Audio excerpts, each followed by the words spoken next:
Hey HBs, you're listening to Heaving Bosoms, the podcast where two best friends recap the plot of romance novels while giggling, being the goofiest, and knowing words.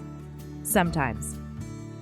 Let's start off today with a Patreon shout out, because frankly, it's been too long. Elise L., you are descended from Selene, the early Greek goddess of the moon. Ancient origins said that Selene was as much a symbol of the glorious night as she was the proverbial light in the darkness. Not only are you that calm, thoughtful quiet often associated with the dark, you are often that safe harbor, that spot of brightness in dark times for those you love.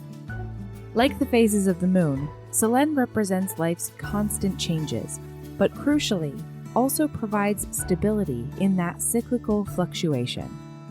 And perhaps her greatest gift was to allow mortals to dream while they slept. You take that a step further, though, helping those around you realize their dreams whenever you can. At the top of this episode, I expressed some frustrations about the way my city in particular has handled Black Lives Matter protests, and about generally feeling like I just can't be out there in the giant protests in my region. So if you're like me and feeling that stress of not being able to use your body to support the movement, I'm including some links to charities that support Black trans lives particularly. There are tons of ways to support change, and donating is just one. All right, this week we're back to our normal stuff. It's Erin and I. We're back. We're ridiculous. We're doing it. So here's Prince of Broadway by Joanna Shupe.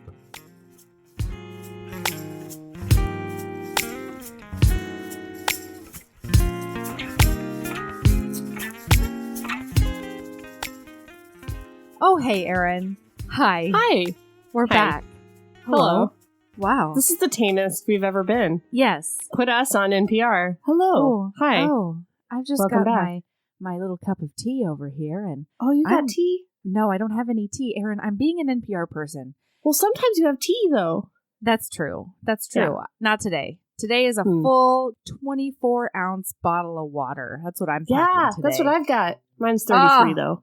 Look. Oh, you know what? You don't need to flex like that in front of the listener. Okay? You don't have to. I'm lifting it. Grrr. Yeah. You don't have to. That was a literal talk flex. about your 33-ounce water bottle and then be like, and now look at my sexy bicep. You know what, Erin? We know You you're know hot. how much hydration means to my family? I do. How much clear and copiousness means to my family? Yes. The garage door's opening, so the dogs are gonna bark. There they are. There they are.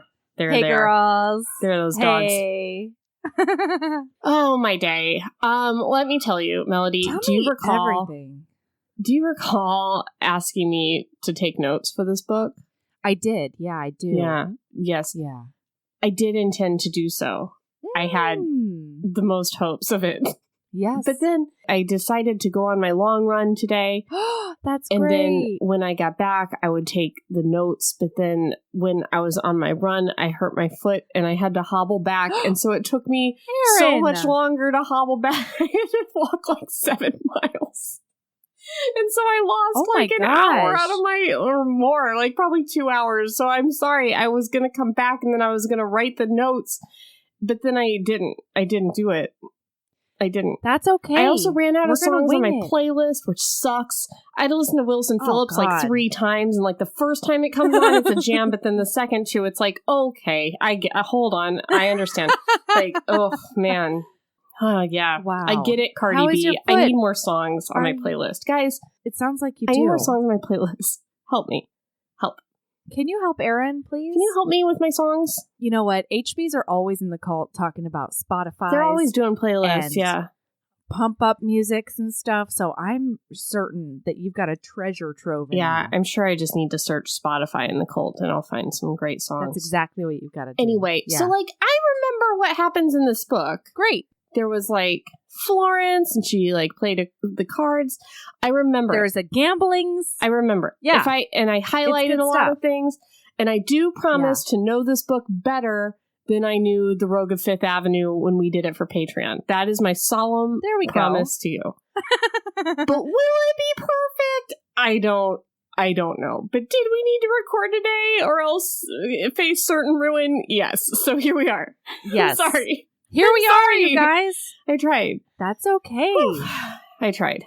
What's going on with you? You got a little red scarf in your hair. It looks very cute. Thank you. You're welcome. Yeah, I'm a bit of a frustrate today, actually. Yeah, because we were so excited. We went to last week, actually, I told you about it. We went to this Black Lives Matter gathering, and it just wasn't what I thought it was gonna be, And I don't know, we had the kids, and so I was worried about, the germs and all the stuff. And so today we heard about a gathering that was at 3 p.m. We heard about it at 1. And so we were like, today is the day. We're doing it. We're going to the park, and then we're going to march to City Hall, and it's going to be a thing. And then we got there, and there was nobody. It was the right day and the right time, but there was nobody. No. Yeah. And so I'm sad. And now I have to plan my own march or something, I guess. So anyway, I'm a frustrate, and I just need somewhere to put this energy, Yeah. And I haven't really been able to find a physical element where I can do that. Anyway, that's where I'm at right now. I'm a bit of a Are you in New Jersey? Get better. Sad Sally, yeah. Because wasn't the problem with the protest a couple weeks ago that the city kind of took it over and moved it so it would be more convenient, and then it was just not really a protest anymore? Right. They sort of moved it so that no one could see it, and then we were all just kind of standing there shouting to each other, and that was because the whole point is for visibility for people who maybe on the fence or don't agree, or to actually challenge our police department. Be a little inconvenient. Isn't that the whole point of a protest, is to be kind of inconvenient? Literally the whole point. Super convenient for... Yeah, and so I understand that it was cathartic for a lot of people, and that is absolutely important, and I'm really glad that some people walked away feeling, better, but I just was livid. So, trying to figure things out over here in Bayonne. Anyway, so why hurt my foot? Now my foot story doesn't seem so great, but I'm actually really worried about your foot, man. Remember when I pulled my arch in the middle of my half marathon, 5 miles in? Oh my God, 5 miles into my first and only to date half marathon, I pulled both my arches so badly that I basically hobble jogged from mile 5 to mile 13.1, and then I couldn't walk for about 3 days. Had to go to a podiatrist. That sounds terrible. But no, it's like this. It's like you talk about small things and then big things, and then your small things seem stupid, and then it's just a hard time. It's a hard time. I mean, sure. Hard times. No, but that's okay. Your foot is no less important. The Prince of Broadway. Let's do it. Let's do it. Guys, I gotta tell you, Florence is a goddamn feminist icon. I'll tell you that much. Yeah. I didn't realize, I think I missed the whole fuck yeah Florence movement on Twitter, led primarily by Jen Reed's Romance. It looks like she made an actual handle called fuck yeah Florence just to talk about Florence. Actually, it's just so that Florence can reply to things by saying fuck yeah, which is the best. Jen Reed's Romance of Fated Mates is a goddamn genius. So there's that. I definitely remember when the Summer of Hattie revolution happened on Twitter, but I slept on Florence. So when we posted about this, I was happy to see all the fuck yeah Florence stuff. So go check that out. It's a hashtag. It's a handle. I'm pretty sure it's newish. At least the Is it? profile is brand new. Yeah. Oh, okay. Jen just did that okay. like this week. Yeah. Oh, then I wasn't sleeping on it. I'm right on the curve. Oh, I'm here. I'm new. I'm maybe now. we're like on the trend or something. Maybe we're trendsetters. No, we are always squarely like 8 to 12 months behind the trend, and everybody knows that. Could not even get that out without cackling. Wow. Good job, Melody. All right. So we've got Clay Madden. He does own that casino from Clayton. the Rogue of Fifth Avenue. If you listen to our episode, he owns this big ol' casino. Big. He's got a chest that's like 4 miles wide. He's got scars all over his face, at least 2 of them that I recall. One on his brow, one on his chin or jaw. Yes. And he is a hot.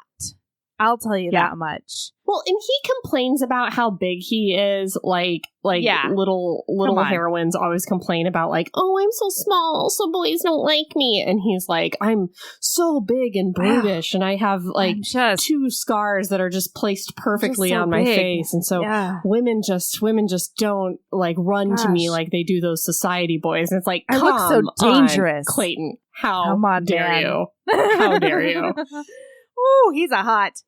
Yeah. Yes. So he owns that casino, and he's like just on top of his empire. He owns about 50% of all the gambling in all of New York City. He scrabbled up from being a kid who came from absolutely nothing. Working in a pool house. That's the one. The billiards-type, and then he owned it. And then he he got like another one. Yeah. Although then there were maybe like 5. I have to do a quick pause because as soon as you said that he owned a pool house, a billiards one, I immediately started thinking, what if Clayton Madden owned a pool house with like a legion of cabana boys? I saw it in your eyes. When I said the word pool house, I saw the legion of cabana boys flicker in your eyes. And that's why I said a billiards one, because I saw it wash over you. I saw the vision. That's how connected we are, even over FaceTime. It's really like, true. Pool house with a pool boy. Why? Read me that book. We'll take Prince of Broadway fanfic in which he owns what kind of fanfic would that be? It would be brilliant fanfic. I'll tell you that much. Oh man. Okay. Sorry, you guys. Jeez. So he looks over the railing of the Bronze House Casino, and he does see Florence. This is a different night than the time that the lawyer Jack Tripp looked over the thing. This is like maybe her like 5th time there, or like 6th time. She's been there a few times. She's been haunting the place, is what she's been doing. And he's like, he keeps just this letting bitch her. is still here. But I love that she's still here. But I'm very confused about the fact that I'm allowing her to be here. I'm so confused about it. I mean, don't get me wrong. Keep doing this? She's very beautiful. Similar to when, like. Yeah, and she's magnetic. Like, why do I keep following her? It's like, why do I keep letting her gamble here? Jeez. Would you like to know what these two are like? Of course I would, Erin. Okay, let me find Clayton first. Okay. Clay had a reputation as an unfeeling, cold monster. Mm-hmm. It was absolutely true. He's an asshole to everyone. Sorry. He'd long turned hard in the face of this world's cruelty, growing up poor in a city that worshipped money and prestige over kindness and faith, where graft? Yeah, graft. That's a word. That's a word I know and have known for many years and didn't graft just is learn. Working hard, Erin. Well, I thought I was thinking grift, because of stealing. Anyway, we're graft, which is a word I know. Wait, I'm sorry. Grafting, I only know about grafting because I watched Love Island. Oh, and they're always grafting to get into each other's pants. You got to put in the graft. You got to put in the hard work. I'm going to come clean. I've never heard this word before. I learned it just now, even though I read this book. What? But I think you grafting like when you take skin and put on other skin. Of course, when you take a skin and put on another skin. Or when you take a skin and put it on. I'm just going to say it 4 times. Okay. All right. Where graft, bribery, and violence ruled, He'd learned and thrived, climbed up through the ranks of the criminal underworld until he'd accumulated enough power to wield it on his own behalf.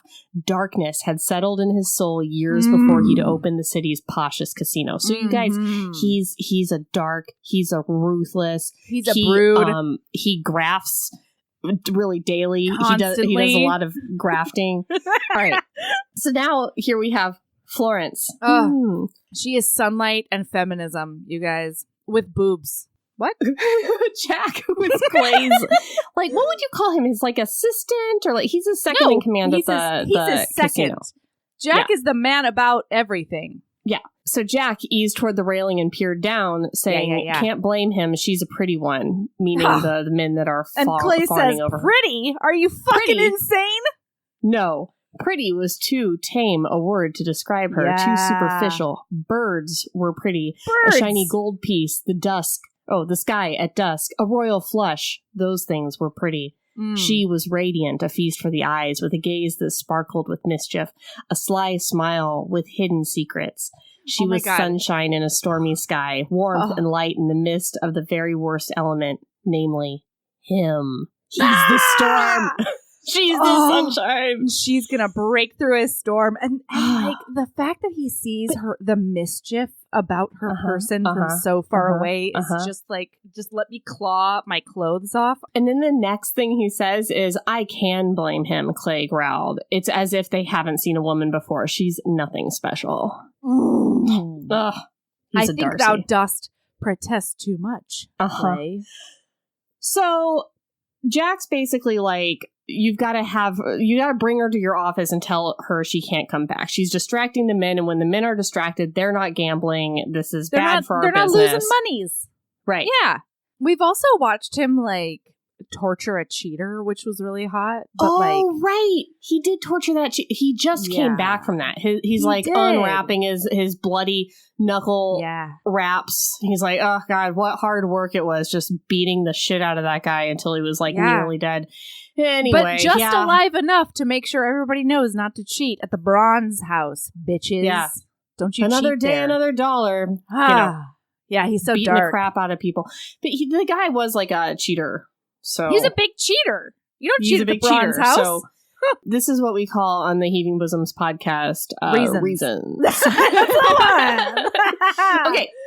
So he calls her into his office, and then we get Florence's perspective, and she's like, okay. She's like, it's happening. I've been waiting for this whole time. Yeah. Finally, I'm in Clay's office. Florence, this is what plan working. I was trying to do. Yeah. So Florence's aim is that she gets to talk directly to Madden, who is like unseen at no one knows even what he looks like or who he is he's such or whatever. An enigma and a mystery wrapped in hot sex and big old dick. What? So she's like, okay, you just gotta like have no reaction, just meet his eyes, don't fear him, even though he's like still covered in blood from that guy he just like almost murdered. So she goes in and sits down and is like very no nonsense. Hey, the reason I'm here is that I would like to take lessons from you in how to run a casino. And not only a casino, but the most highbrowest, the biggest earningest, the most top echelon casino in all of Manhattan, and probably all the other boroughs that exist right now too. Listen, you guys, it's the Gilded Era, which I know a ton about, obviously. England Times New York is a really specific and important era, which I know a lot about because I've read 4 Joanna Shupe books now. That's the one. So thank you, consider Joanna. me a historian of England Times New York. So she's like, he's like being intimidating, and she's like, you can't intimidate me. And then they start talking about how much skill she has. Oh boy, in the do casino. They ever. Melody had a big giant competence boner right now. And frankly, so did Clayton. Because not only has she been there like 5 times or whatever, she's walked away with a lot of money. She's always winning. Which is like unprecedented because and it makes Clay very mad because he's supposed to win. The house is supposed to take mad, or does it make him hard? Is it horny? It's horny. It makes him horny. It makes him a lot horny. It makes him frustrate and confused. And he wants to take out all of those frustrations with deep pelvic thrusts.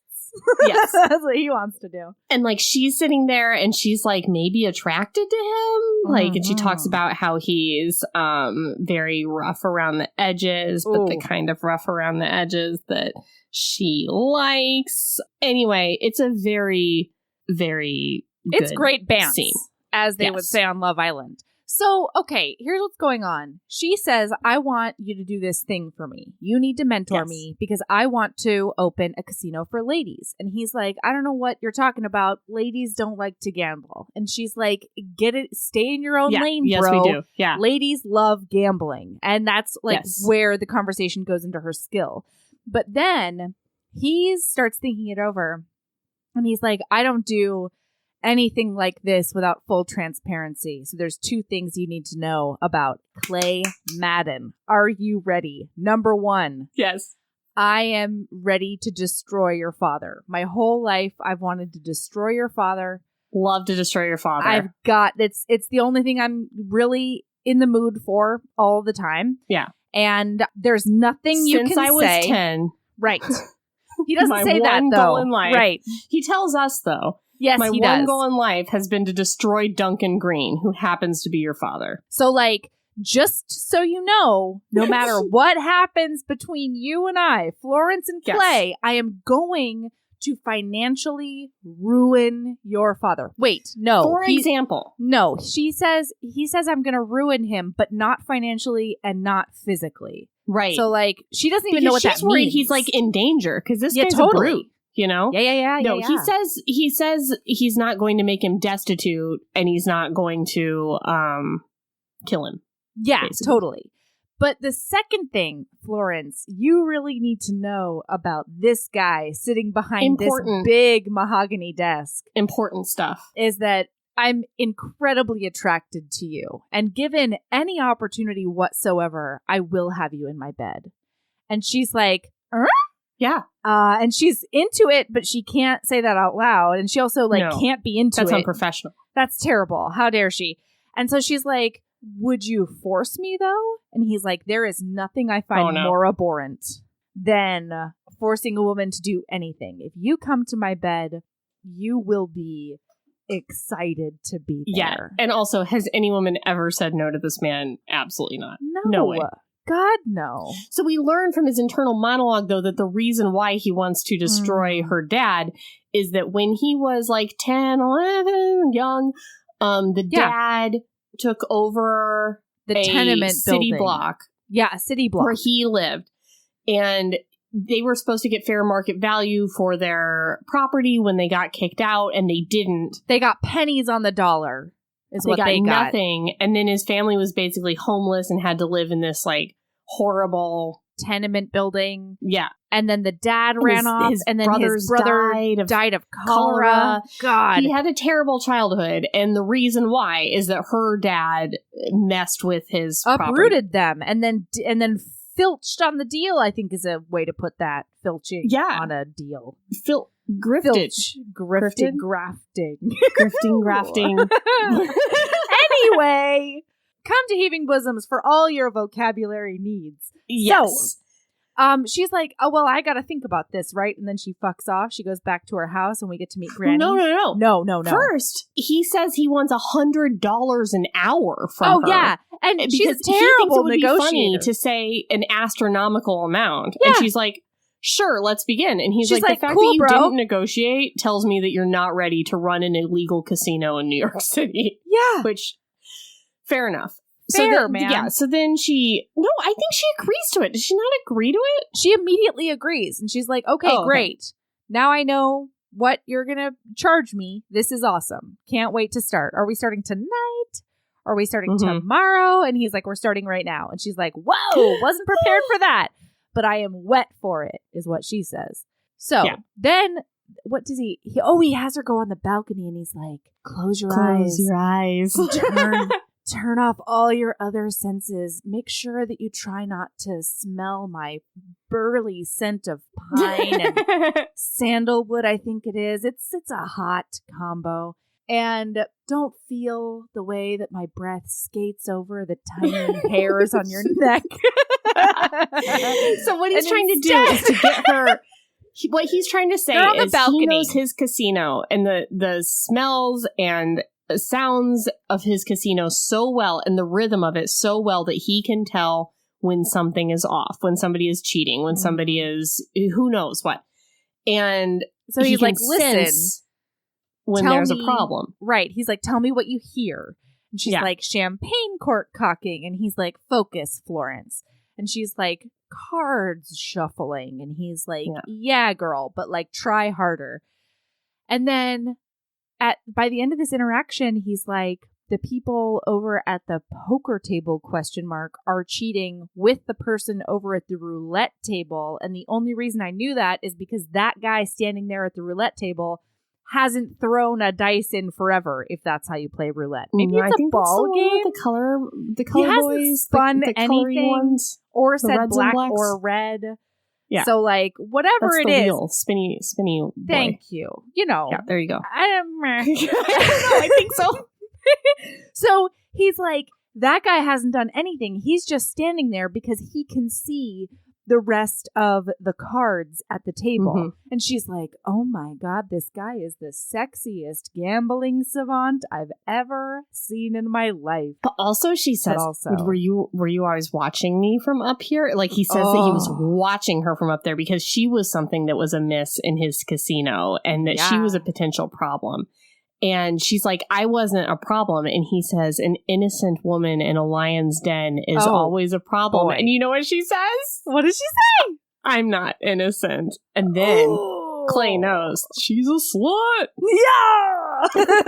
And then she's like, why would I think that it was important for me to tell Clay that, to hint to him that I'm not, a virgin? Why would I do that? I need him to know that. It's mystifying. Gosh, why? Oh, they're so delicious. The banter in this book is like top notch. Very good. Okay, so then he's like, there's been 2 things of cheaters in one night. You gotta go because I gotta beat the fuck out of some more people. The next time we see Clay, he's icing his hand because he did use it so much. That's right. Clay and Cord, when they get to punch. I was just about to say, what was that other guy's name? But it was Cord. I was like, oh my gosh, was his name Clay? It's 4-letter names that start with a C. Yeah. Once they get to punching, they just keep punching. Oh man. Okay. Oh, all right. So now we're uptown, right? Florence is visiting. No, where Annabelle's going to come in and talk to him. Love Annabelle. All right, Annabelle she's the what do you madam? She's a brothel owner. Yeah, she's a madam. Yeah. At the brothel next door. And they've been friends for so long that they've got secret tunnels between their 2 buildings. And it's But they're not like sex friends. They're just regular friends. It doesn't matter. Regular friends can be hot. Look at you and I, Erin. No, that's fine. Yes, I understand. I acknowledge the tension between us. Thank you. And that we're just friends. But I feel like Clay and Annabelle are just platonic friends and always has been. It's not like they went out for a while or something. Yeah. No, neither did we. So No. Unfortunately, again, I found out you were bisexual on the day of your wedding. I don't know how. But that's true. Okay. So she's talking about like, hey, you're letting that lady gamble in your club. Like, I saw you walking around with her. It looks like you're getting a little weak for an uptown debutante. And he's like, harumpty-dump. I would never get weak for anybody, especially not an uptown debutante. Yeah, and she's like, are you using her to get to her dad? Because she knows his lifelong plan to ruin the dad. And he's no, I just, like, maybe it's like curiosity or like I don't know, really. Maybe I just want to do a good deed, ? Yeah. And she's like, you like her. You think she's special. You're going for a fancy uptown debutante girl. But he does tell her that he was totally frank with Florence. And she's a little taken aback with that. And then she keeps on like sort of needling him. And he's like, what is your deal, Annabelle? Why do you care? And she goes, we women have to look out for each other because nobody else is going to do it. And it gave me such a feminist boner. Yes. God, Well, Joanna she also Shupe's says, women make me so happy. after a while, he says, it pleases me to assist her down the path of debauchery and vice, mostly because I loathe her father and I know how much it will irritate the old bastard. Mm-hmm. And Anna says, I don't like you using her. Men and their hidden motives. Women have it hard enough without being lied to. Ooh. And he's like, I haven't lied to her, but I feel like Anna is very protective of this situation. Like, she thinks it's fun if he's going to, like, flirt with her and go after her. But if he's trying to, like, use her or, like, you know, that's no good. Be a weirdo, then she's not into it. Yeah. So next. Now we're uptown. Now we're uptown. We're uptown. Oh, we're about to have tea with Grandmama. She's the best lady. And Mamie. And she won like a brooch last night at her euchre game, her weekly euchre game, in which she takes all the brooches and other sparkly things from other uptown ladies. So Florence learned to gamble pretty like with her grandmother at these like weekly little, you know, women's games they have over tea and play cards and stuff. And I was just talking to Natalie MMMMM. Yeah. You know, who does our Ask a Badass side podcast. Yeah. And we were talking about what if the Midwest had like gods that you prayed to, what would they be? Like the god of Hidden Valley Ranch and like those sorts of things. God of hot dishes and god of euchre was one. Because did you grow up playing euchre? No, euchre? I grew up playing cribbage and gin. Yeah. Yeah. Euchre. Midwest represent. Anyway. Fair enough. Well, they also pray to the god of euchre. And Granny is like, Florence, are you getting up to no good still? Because I'm real proud of you when you're like that. And she's like, of course, Granny, of course I am. And she also says, no one's asking where Mamie was last night. Fucking Frank Tripp. Fucking Frank Tripp. Yeah. And she reminisces about the house. She also mentions that a metric fuck ton of the block around her grandmother's house is getting super demolished. And that she loves this house so much. And her grandmother says that when she dies, she's going to leave the house to Florence in particular. It's not going to go to her dad. It's not going to go to the firstborn. It's going to Florence. Florence is her favorite. That's right. And she's like, Grandmama, don't say that in front of everyone. Like, don't let the other girls hear you. And she's like, sweetheart, they know. I never say it out loud, but everyone knows. They're lovely. Okay, so then she goes back downtown. Now we're back. Yeah. Now she we're just back. keeps on at the Browns house. We're gonna have at the dead of night. We're gonna have another lesson. Lessons. Maybe today he schools her on all the games. He takes her to their training room, you guys. Yes. Is that what this is?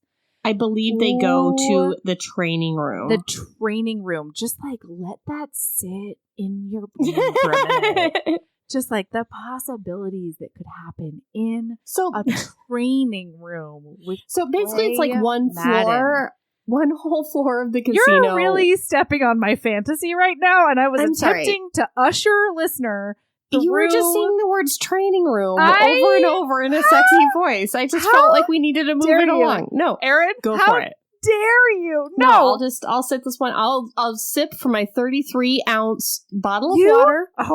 And I'll wait for you, Melody. I am merely saying that you are besmirching my artistry, and I don't think that it's a very great thing for a pal to do. And I am hearing that, and I am honoring that, and go for it. Think of the ways that people could be bent over card tables or like... Listen, it's good stuff. Okay, Erin, go ahead. Plus, it's a big competence boner. Yeah, it's a big floor in the casino where they have all the different games, and they teach all the dealers how to deal so that the house always wins, basically. Yeah. And they do a few games, like without cheating, though. Yeah. So, they play a few rounds of cards. Yeah, he teaches her a better way to play 21, I think. Blackjacks. Yes. And he says that she's like very talented at cards. He says she's extremely talented. She says she's lucky. He says there's no such thing as luck. A real man makes his own luck. Oh, yeah, Billy Zane, Titanic. And you are extremely talented. We talked about this in the other episode, in the Rogan Fifth Avenue. We talked about that. Anyway, she says flowers and jewelry from admirers hadn't ever wooed her, but a man who noticed her gambling skills, that was dangerous. Oh, she might end up dragging him to bed if he kept it up. Whew. Yeah, spoiler alert, she does. So they do blackjacks, and then Jack comes up, and he's like, there's a meeting with a guy who's demanding a meeting, right? That asshole, that asshole cop. Yes. Is coming to ask for a meeting. And so Clay is like, well, she's got the games pretty much down, and we may as well start teaching her how to successfully bribe city officials and cops and everything. Politicians and yeah, because you need one at every level. He asks her what she does with all her considerable winnings, and she tells him that she gives her winnings to Mamie to give to families in the tenements. That's right. And he gets a little soft for that. Well, gets, hard, but soft? Also he goes heart soft, but also dick hard for that. Yeah. That's the one. Because he was one of those kids in the tenements. Yeah, you guys. He needed help from people, and she's giving help to kids like him. Yeah. Unlike her dad, She's not like her dad. He's realizing she's not like her dad. So he shoves her into this little side room with a hidey hole. Nope. With a hidey peek. A peephole. A peephole. That's what it is. So that she can watch this meeting that he's going to have with Bill Browser. Bill Bowingham. Bill. Anyway, so Bill is a guy in like the sort of high. He's like a middling police official. No. Do not skip to when we're looking at Bill, so sorry. Gross cop. Okay. First of all, he just pushes her into this place. She does not know. She doesn't know what's going on, about to happen here. So she's in this hidey hole with him. It says she couldn't see him, but she knew he was there. She could feel the heat of him, smell the cigar on his clothing. He was large and intimidating, and they were all alone in this tiny dark closet. A shiver went through her. But not from fear. Oh, far from it. Stop. Lord, her imagination was getting away from her around this man. She needed to focus. Her increasing lust would need to wait until she was back home, undressed and under the covers. That's right. So then skip. Like a lady. She starts to say, Clay. So they see Bald Jack, his second in command, lead this guy Bill into the office. And she says, Clay, who is that? Right. At, what's going on? As if, come on, Florence. So then it says, a large hand covered her mouth, his skin rough against hers. These were not the hands of an uptown swell used to yachting and horse racing. No. These were a man's hands, thick and toughened from hard work. Grafting is one of the things that, capable hands. Her heart pounded, and a rush of excitement caused her nipples to stiffen inside her underclothes. Yep. As if he sensed her reaction, his fingers tightened on her skin, the tips pressing slightly deeper into her flesh before easing off. A huff of breath gusted over her temple, the sound remotely like frustration. Was he annoyed with her? No, Florence! Florence. No. Come on. Anyway, okay, now we can talk about the cop and stuff. So he explains it. He's like, just watch this. This is how we, bribe the politicians. And then he goes around the corner and he does do that. So this guy, Bill, is basically like, hey, when you started the Bronze House, you said if you guys did well, we would end up with, a bigger cut eventually. And you guys are doing well, so now I do want that bigger cut.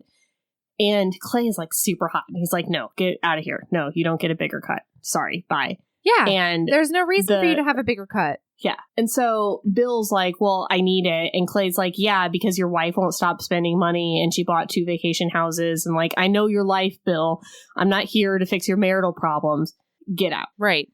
And Bill's like, I'm going to destroy you. I'm going to tell the mayor. I don't know. He's like, I'm going to raid you. I will throw my considerable weight around unless I will you do bad stuff. Do these things. And he's like, you know what? darling face, I know you just bought that brownstone. And guess who bought the debt on your brownstone? It's this guy. So, like, if you make a move against me, I'm taking your wife's house underneath you, your wife, and your children. So, like, good luck, Bill. Nice try, but that's not going to happen. And Bill is still like, I'm dumb as an ox, and I'm coming at you. So I'm going to ruin you, and then all of my money from this is going to dry up. I don't know what it looks like when I'm bested, and so I can't see it right in front of my face. But you know who does see it right in front of her face? Florence. And her vote is hot. So she's like, says, I've never seen anything hotter than that man just verbally take down this other man from every angle. It says, viewing the encounter had affected her, left her shaken, and God help her aroused for Clay, a man who apparently intended to ruin her father. Attraction had no part in this. It couldn't, at least not on her side. She'd been burned by lust before, making questionable decisions when desire took over her brain, like showing Billy Palmer her drawers in an alcove of the Metropolitan Opera House, kissing the Webster twins in the Vanderbilt Gardens, sleeping with Chester McVicker at the Astor Place Hotel, ... So apparently, a lot of times she's made bad decisions because lust overtook her, and she's not going to do it again, not this time. Do you know my note in that passage, Erin? Do you want to know what my note is? Sounds gross. My note is sound gross. #brother stuff. I wasn't thinking, oh no. The twins, Erin. I don't know what those things at the same time? I don't care. I guess I thought that she kissed the Webster twins at different times in the Vanderbilt Gardens. It seems but you're as right. if they were in the gardens did she like take one twin outside and then like go back inside and then go out with the other twin I think that she was hanging out with the Vanderbilt twins and then maybe the Webster twins in the Vanderbilt Gardens, which are quite large. Sure. #brother stuff. You know, Florence, also what I've noticed in the last 15 seconds is that there is no gender on those Webster twins. So even anything hotter. goes. #sister stuff or anything in between. I like thinking Florence. one was a girl and one was a boy. Yeah, or both of them. But girls. anyway, she's like, listen, no man is going to control my future. The whole reason I want to do this casino is I want to make my own way. I want to make my own money. I never want to marry anyone. I'm not going to get sidetracked on this thing by mixing business and pleasure with this guy. Yeah. With anybody, let alone this guy. Yeah, but especially not that, because if something happens with this guy, it could ruin the whole thing, because she needs to know how to run a casino. Yeah. Who's she going to go to? Who is she going to go to? McFlurry? What's his name? McFlurry? Yeah. What's his name? How could she? Mulligan. Mulligan? Is she going to go to McFlurry Mulligans? No. No. She's got to go to Clay McMadden's. I will say that I have never wanted a mulligan on a McFlurry. They just hit the spot every time. This episode was kind of slow, but I think that really picked it up. Okay. No, so she's standing there and she's like, I am the wettest I've ever been in my life. I cannot. He's going to smell it on me. I'm so wet. I gotta go. Oh, gross, Melody. Listen. Gross. I can only be me, Erin. So she opens the door and Jack sees her and he's like, what's going on, ma'am? Are you pregnant in your water break? I've noticed a puddle. She's like, hold your breath, Jack. I gotta go.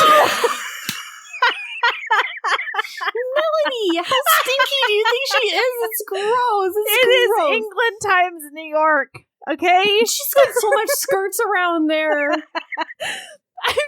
Listen, I've still been reading a lot of Ice Planet Barbarians. And they can always smell it on you. Anyway. So then Jack goes into Clay and he's like, Clay, she done fucked off.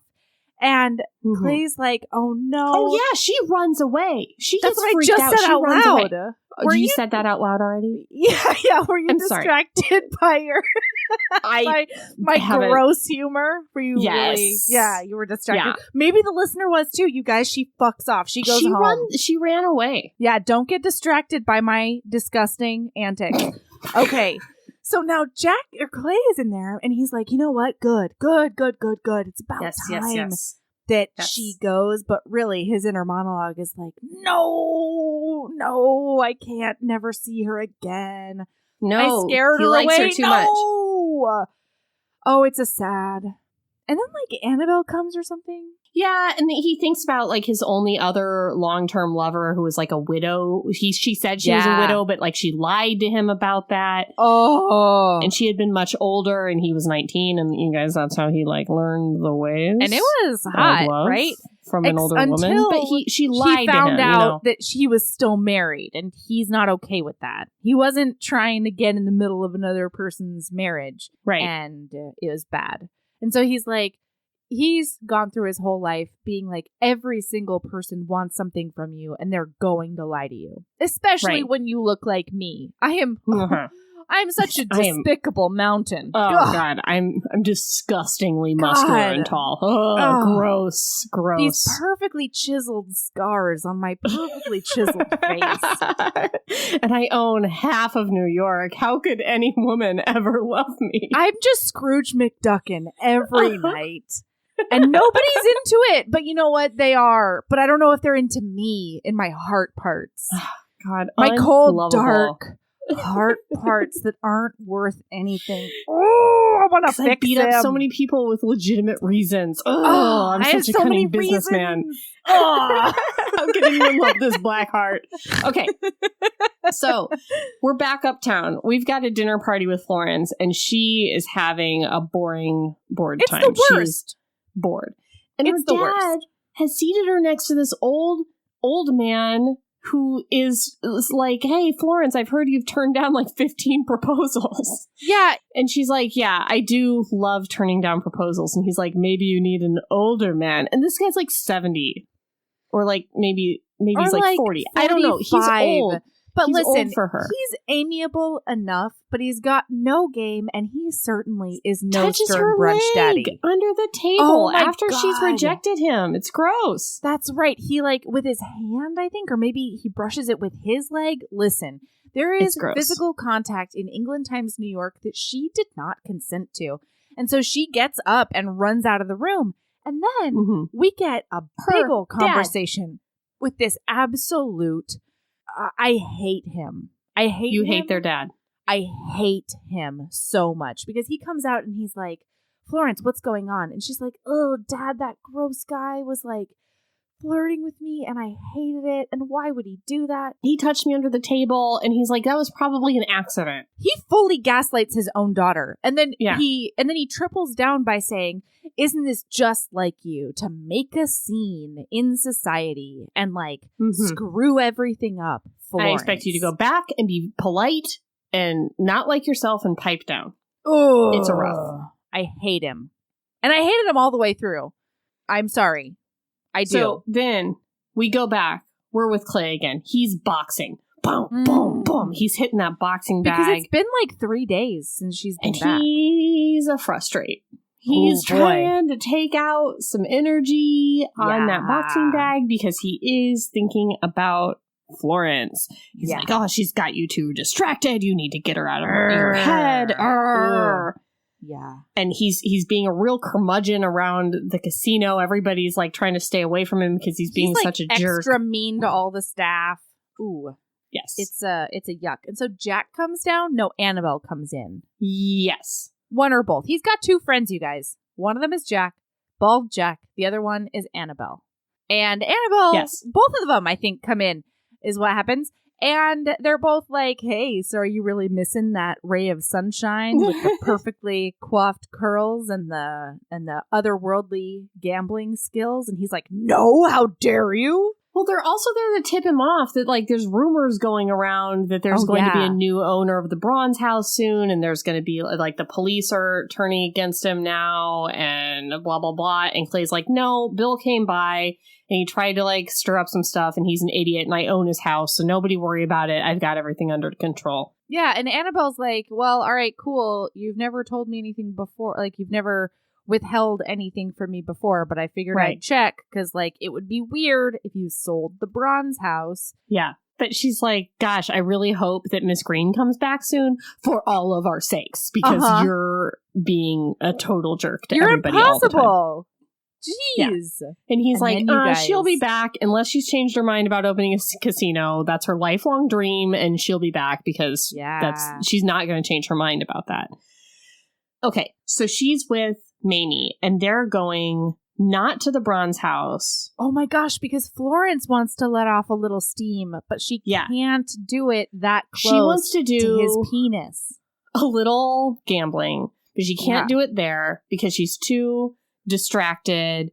And, like, she keeps thinking about how he said that he was attracted to her and, like, his breath on her temple and, like, what it felt like in that room that she stunk up so bad. Same, Florence. Listen, she did not stink it up. I'm not saying it was a bad smell. I was merely saying that it might have been noticeable. Yes, it was. What I'm are sorry, you talking England about? Times New York. It was a bad smell. Gross. She's a debutante. They wash all the time. There's That's so not much a bad skirts. smell. There's so much skirts. It's so hot. Summer Times New York. It's so hot. It's like, have you ever been on, you know, like the subway? It's hot. It's hot there. It's hot in New York in the summer times. You want to know what? Later on in chapter, I don't know, he says, God, your taste, I can't get enough. And taste and smell are absolutely linked. And so for her fated fucking mate, no matter what it smells like, they're into it. Okay, I'm not her fated mate, Melody, and it grosses me out. It grosses me out to think about it. This isn't about you. It is. Yeah, it is. It sounds stinky to me, and I can have my opinion about stinkiness. Okay. Anyway, it smelled great in that room. So we're in this other casino, and she is gambling, and she's with Mamie. She's using that blackjack skill that she picked up from Clay. She's using some of the skills he taught her, but also she's just very, very talented at cards. Yeah. And so she's winning, and then all of a sudden... $400 in England times New York, you guys. That's got to be like $15,000.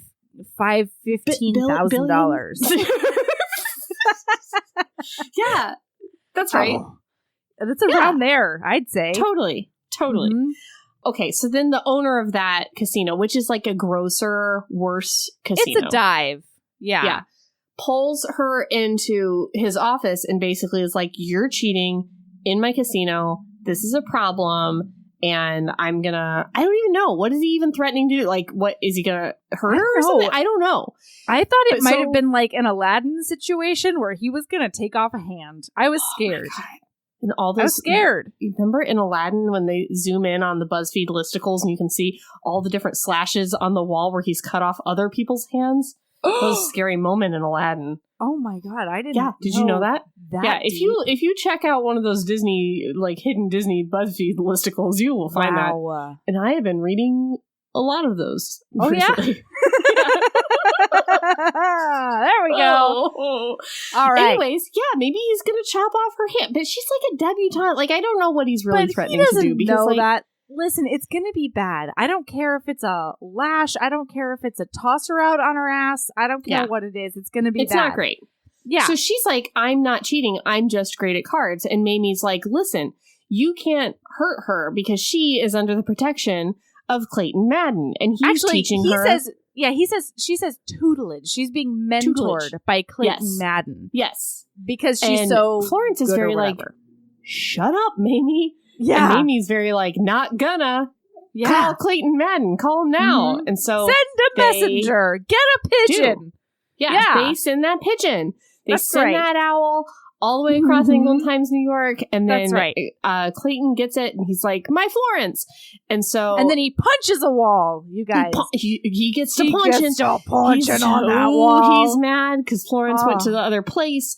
And then now Bald she's in Jack trouble. shows up. Yeah. And Bald Jack is like, hey, She's super talented. Why in the world would Clay take on anybody who wasn't talented? Why don't you give her the opportunity to show you that she's just good and not cheating? And so the owner is like, you know what? Fine. Let's let this girl try to show me that she's not cheating. Because he's very like, a woman can't be this good at cards. It's a big misogyny. So they go get that best dealer in the house that she won against. And they watch her play for like 10 minutes. And the guy's like, oh, she wins like 4 hands or whatever. Yeah. Yeah. He's like, it's really good or whatever. Please take all of my billions of dollars and go. Yeah, she gets her winnings. Oh, that's what he was going to take her winnings was one of the things he was going to do. So then, okay, so she walks out with Bald Jack, and Bald Jack says, is adorable. So she says, am I in trouble? Is like Clayton mad at me? Or like, what's the deal there? Do you like know if he's mad at me? Yeah. It was very high school. Really cute. And he's like, no, he wants you at the casino at 9 a.m. tomorrow. Like, 9 p.m. 9 p.m. 10 p.m. In the p.m. though. We need you It's not a breakfast meeting, Erin. At a time. We need you there at time. It's dark time. It's, probably a night. Listen. He just says be at the club by 9 o'clock. So how would we know? Because how would we know? It's a casino, Erin. Then maybe he's going to do lessons. I don't know their life. Listen. We do, because later on he says that he stays up all night and then he often sleeps till 10 or 11 in the morning. Jeez. Gosh. Listen. I am the worst. I realize we are not our best selves right now because of all of the troubles, but just let me have one thing, please. Sorry. 9 o'clock. They did not specify. That's right. All right. Okay. She says, Madam, I've stopped trying to read his mind, but I've never seen him quite so worked up as when the messenger arrived to tell us of your predicament tonight. He was mighty unhappy. She says, because I was accused of stealing. He says, I couldn't say exactly why. If I had to guess, though, I'd say it had more to do with putting yourself in danger. This isn't a safe place for ladies. She says, I can take care of myself. Jack says, you're Madden's now, and he takes care of his own. Woo. Oh, boy, you guys. Hot. The verdict is in, and hot. It's hot. All right. So she does show up bright and early the next morning for breakfast at the casino. Yep, that's the one. Breakfast burritos, I think. Yep. With extra salsa. They did have definitely had breakfast burritos. It was delicious. And you know what? She was there all day and now it's night. And so they have a conversation about how he says he's not mad at her, but it's like definitely true that he is. He's definitely mad at her. He's frustrated with her for putting herself in danger and not just coming back to his casino. And why did she storm out that night? And what's her problem? So she gives him this speech about like, hey, listen, I didn't feel comfortable coming back to the casino. I went to this other place to blow off steam. You don't own me. I shouldn't have stayed that long. I was winning too much. I should have had more sense. But like, I'm not an idiot. My sister was with me. I didn't bring up your name. She did. Right. Lay off, you know? And that makes him even more mad. He's like, how dare you not? And I don't think he says this to her, but he's like, how dare she not invoke my name to get her out of trouble? Right. So then there's this like long silence where he's like real mad. And she's like, aren't you going to say anything? And he goes, I heard you didn't split a pair of nines. Which is the one hand that she lost when they did like the demo. And she's like, that was true. And he's like, well, I'm very disappointed in you because you didn't split that pair of nines and you should have. Very good. Okay. So good. So is this the night of the raid? Yes. We're about to get into the good let's stuff. Talk about pause. Bing boom bong. Let's talk. Bing boom bong. Pause. Melody was having a hard week. She did text me that she was having trouble getting through the book, not because book was bad, but because Melody couldn't do anything. It hard read book. Yeah. It's hard read book sometimes. These days. So she's like, I don't know if I can finish it. And I was like, okay, don't worry about it. We'll republish an episode. We'll do something. You know, we don't have to record this weekend. We'll do whatever we need to do to take care of ourselves. And I was like, but just tell me, where is Melody in book? And you were like, I don't know. It's being rated or something.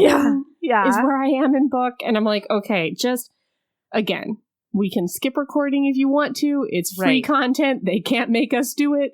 However, just give me like 15 more pages and then just let me know if you finish the book in the next 3 hours. Yep. She's like, get through chapter 8. Yes. And then what did transpire? Oh my God. I got through chapter 8 with my left hand over my mouth. It's standing in my kitchen. I'm so happy that's where your left hand was. Oh my God, I thought we were going to talk about what Jenny Nordback calls a little one-handed reading. And I was concernicus. Anyway, continue. Fully blushing in my kitchen, reading through chapter 8, and then I was like, Michael, I have to take a bath tonight. I have to take a bath. And I spent the next 4 hours reading the rest of the book. Okay. I just did. Oh my God, Erin! Well, you just said you had to take a bath. You turned to your husband and you said, I must take a bath right now. What am I supposed to think?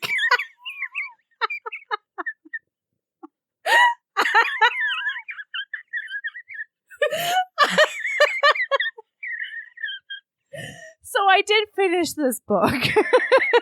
Quickly. Very you texted quickly. me 3 hours later and you were like, it done. Great book. When went to record. Done a week early. When do we want to do this? Yep. I humped it. Oh, man. Oof. So good. All right. So here we go. We're getting the rated. Casino's being rated. Wee you. Casino Actually, rating. what really happens is Jack comes in and he gives some sort of hand signal, and everybody is organized chaos, getting shit out of the way. All these tables, it's like a speakeasy. All these tables flip over, and then they're regular tables. They're regular tables. They have this down to a science of they can go from casino to not a casino in 20 seconds.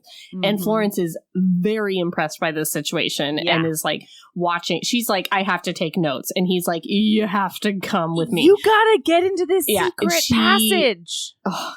So they go into the secret passage. They go into the secret. They go into the secret passage to go to the brothel. They're going to the brothel, and they get to the brothel, and Annabelle's like, "I got you." Also, Florence has heard about Annabelle a couple of times, and her competitive bone has come out of her body a little bit, and she's been like, "Who Annabelle?" ? That's a weird thing to say. What is Annabelle? Your competitive bone came out of her body? What is that? I don't know. You have a funny bone, and you have a. Do they come out? Competitive bone. Listen, is this a boner or a bone? Listen. No. It's Do a they bone. Come out? No, she's not hot about the competitiveness. Listen, it's a metaphor that went off the rails. Or something. Maybe it's an illusion. Annabelle. So she learns that Annabelle is just a friend, just a brothel friend that he does have. And as she's going through the passage, she's like, of course he has a secret passage to the brothel so that all the women can just come over and service him at his territory so that he doesn't have to go to what other I like about Florence people. Is she doesn't hate it. No, she likes doesn't hate it. No, it's so good. I love her so much. Feminist icon, sex positive Florence. I love her. Yes, I love her. Annabelle, who knows what she's doing. Oh boy, Annabelle. She's the best. What a buddy. Woman. What a pal. What a friend. Where's her book? Give me your book. Give me your book. Give me at least a novella, Why couldn't right? Justine fall in love with Annabelle? Why can't book 3 be Justine plus Annabelle? That's what I want. That would be but so hot. I'll read McFlurry's too. But I will read the shit out of that McFlurry book. I want an Annabelle book. So anyway, she does throw them into this room, closet room, that is one of those peep show sort of rooms. It's a voyeur room. You've got, there you go, where you've got the glass and you get to watch other people doing their funtivities. That's right. In the room on the other side. Is it closed when they first go in? It is. And Annabelle pulls open the curtain and she's like, enjoy the show. And promptly leaves. She's like, I'll come get you when it's safe. She's like, I have to hide you guys in here because if the police come and raid the brothel as well, then we don't want you in the open. there's lots of reasons. Of course not. Yeah. Yeah. And so then Florence looks over and there's two naked people and they're like making out hard in front of a fireplace or something. And she's like, oh my God. Well, first she like pulls back the curtain and Clay's like, there are people doing it in there. Like, you don't want to watch that. You're a fancy debutante from uptown. And she's like, I 100% absolutely definitely want to watch that. Do want to watch. All day long, want to watch that. And then she's like, is it rude though? Should we not watch? And he's like, no, they definitely want us to, but you shouldn't because again, you are a fancy, innocent debutante from uptown. And she's like, but she's not. She's a melody, and she rips open those curtains. A melody. And it's proof that they do want people to watch because there's a curtain on their side too. If the curtain was closed, you would not be able to watch their funtivities. But now, and so she gets her melody on, and she is like, is this what getting your melody on is? TM? Oof. Listen. Getting your melody on is a very it has a lot of versatility. Yeah. Okay. So this is just one of the things that it can be applied to. Certainly. Yeah. Sure. Mm-hmm. Okay. Yeah. All right. So anyway, she's looking. I'm just going to let you like, just kind of take this. Oh, no worries. So they're making out hard. And she's watching the people them, in the room, the strangers, they are. Yes, I'm sorry. Yeah. So she's like glued to this thing. And I think, isn't Clay like sort of like right behind her at first? And oh, yeah. Yeah. So they're making out. I think that there's a bit of a dick stroke. And Clay comes over and he's like, do you like what you see? And she's like, oh my gosh, like I can't react too much because I need it to be cool right now. Like I can't melt down in front of this guy. And then she watches the people in the other room and he lays down on the ground and she sits right on his face. And it is incredible. And so she's like, she does this like whimper, like gasp thing. Because in her brain, she's like, I've never seen such a thing. Well, and all of her encounters have been very like proper and very like business, not passionate in this way. And so she's like, this is how people do. Like, this is how it can be. And then this particular act takes it to another level that she's like, what is? How? She's like, this is like vistas opening up in front of her. Uh-huh. And so then Clay's like, if you were by yourself, would you lift your skirts and touch yourself? And she basically doesn't have the wherewithal to lie. And so she's like, yes, I definitely would. Well, first he tries to, he's like, have you had enough? Do you want me to close this? And she's like, no. No, yeah. And that's when he asks her. Oh, and so he's like, you can right now if you want. And she's like, I absolutely could not do that. And meanwhile, this guy in the other room is I mean, to make Erin cringe in every way, feasting on this woman. That's the word I hate. That was mean of me. I know. I'm sorry. He's just going to town on this lady. I hate it more though when there's fangs. I hate it more when somebody's like a werewolf or a vampire or like a man bear cat like Tamlin. Yeah. That's when I mostly hate it. But I always hate it. But I hate it more when there's like a animal mouth involved. Anyway, all right, continue. So he's like, you can, and she's like, would you? And he goes, if I were by myself, I might, I think he says like tug on myself. Yeah. Oh boy. And so she's like, I think I have to. But she doesn't want him to look at her. And so she tells him to go across the room. Oh, because he offers to do that, I think. Oh, that's right. So, because now the woman has shimmied down this guy's body and she is riding him. This is another thing that Florence has never seen nor done herself, is like girl on top. And so she's watching this like super passionate couple.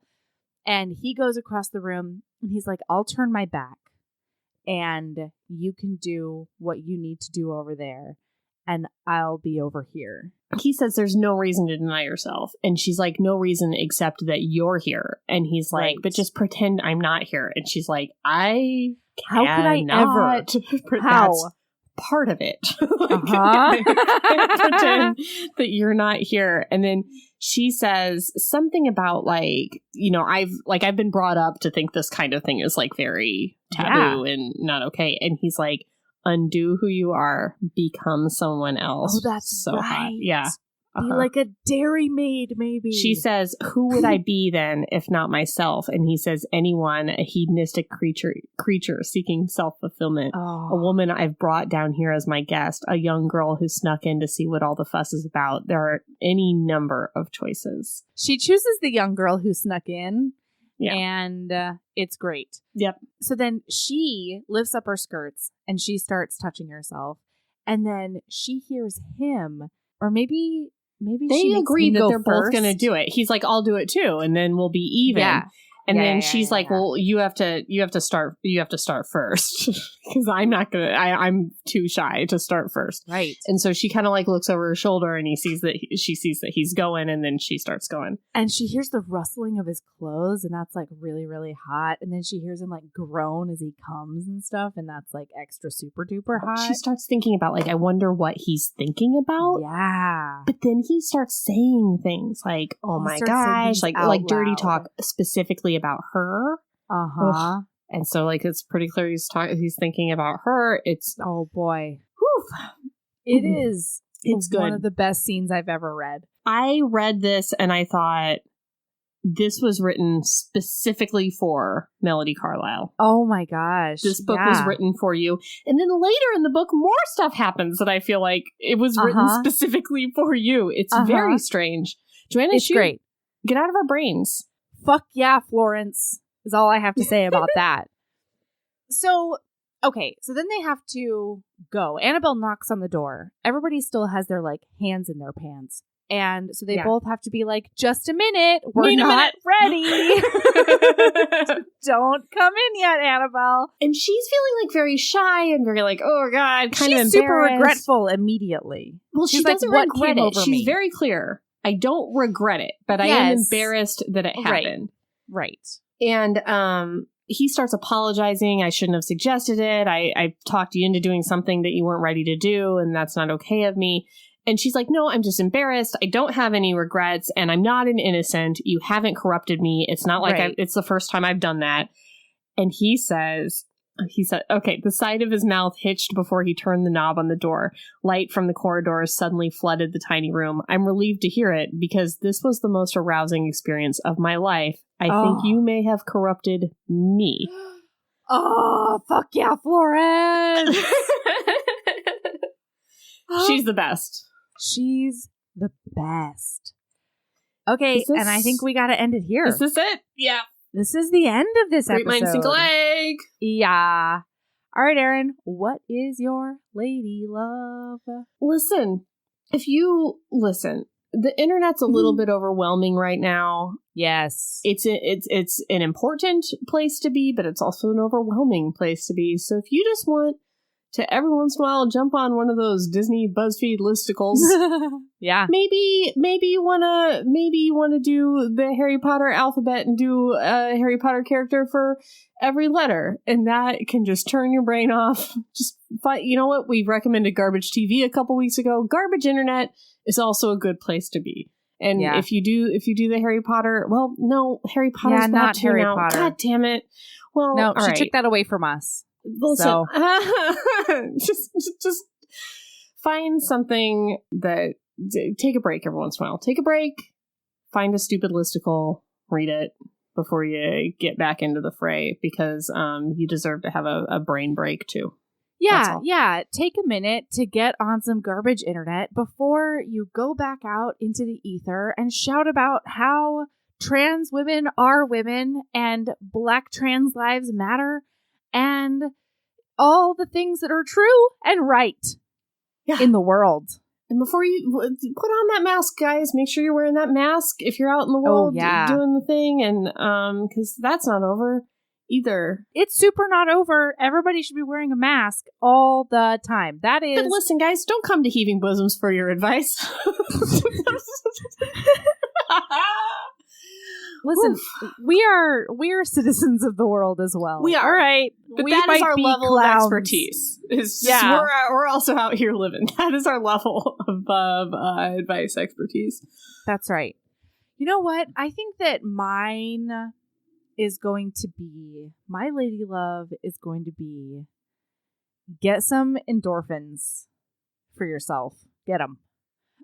Erin went for a long run today. She that really herself. benefited my life. I'm so sleepy. My foot hurts so bad. Stop my it, face Erin. looks like a tomato. You sorry. have Get out there, snatch up those endorphins. Yeah, totally. I got an exercise bike this week, and I did 5 different rides that made me feel like a goddess. And I needed that. I needed that outlet for all the anxiety and the fucking just wrathful frustration about the world. I needed to channel it somewhere, and that exercise bike did some good shit for me. So that's my lady love. When you're not out there fighting for the good things in the world, for the necessary and the true things, then just pound it out in some way and get those endorphins. In some way. Listen to you. Mm-hmm. All right. Cool. You can find us. Find us everywhere. Google just Heaving Google Bosoms. up Heaving Bosoms. We're the only ones. We're the ones that are called the Heaving Bosoms. It's put us. it into the Instagram search bar. You're going to find us. You're going to find it. Sometimes there's an underscore. Sometimes there's not. Listen. There's not. It doesn't matter that you'll still find us. It's cool. You'll still find it. Good job. Just look for the logo, guys. Okay. Yeah. That's it. Keep being a badass. Oh, boy.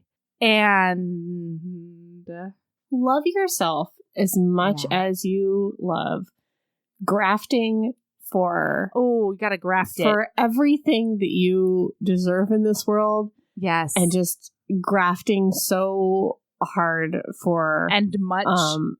For your successes. Right. And also love yourself as much as you love learning words, you know? That's the one. Sometimes you do in the middle of reading a paragraph out loud to thousands of people. You know, it came to me in the middle of this whole episode, and I forgot to say it, is that grafting is also when you put 2 species of plants together. So, like, when you want a strawberry peach. Like, like maybe... Mullimillidev.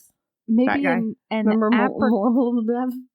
The bean plants? Yep. Oh, that's the one. I took science. Love yourself as much as you love getting some of those strawberry peaches. And maybe that's what Joanna Shupe actually meant. Maybe it is. 2 endeavors together to make something else. Yeah. You know what? She's a smart also, lady. I don't know if you've heard this. It's also when you take some skin and put it on some other skin. That's so interesting, Erin. What is it again? It's when you take a skin and put it on a different skin. Right. It's when you take skins and graft them. You know, like when they grow together. Yeah. Yes. When you cover like the thing that used to have skin with more skin from a different you know that place. show Nip Tuck? Remember Nip Tuck? That's the one. Like sometimes there would be like grafting. a big flyer or something, and then they take all the skins off of one person and then they put them on like a different person. And that is a graft when you take skin and put it on different skin. I would say that it's actually 2 different grafts because it's a grafting of a skin, but it's also very hard to do. So you gotta graft for the graft. We're getting paid for it. Grafting for that graft, Erin. Yeah. There you go. All right. What are we? I'm so tired. Goodbye.